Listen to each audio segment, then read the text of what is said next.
Berawal dari jejak truk, polisi berhasil mengamankan sopir truk yang diduga kabur usai terlibat kecelakaan Jalan Yogya, Wates kilometer 23, di wilayah Pedukuhan Karangasem, Kelurahan Kedungsari, Kapanewon, Pengasih pada Sabtu, tanggal 21 Agustus tahun 2021 kemarin.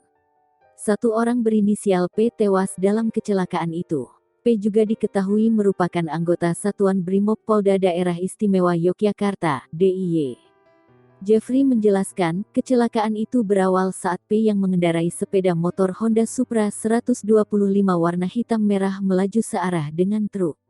Lalu saat melintas di kilometer 23, tepatnya di daerah Karangasem, P menabrak bak truk bernopol N8002 UR dari arah belakang. Namun, sopir truk yang berinisial S44, warga Probolinggo, Jawa Timur, bukannya menolong korban. S justru tancap gas meninggalkan lokasi kecelakaan. Polisi akhirnya bisa mengamankan S di sebuah perusahaan kayu di wilayah Sidoarjo, Jawa Timur.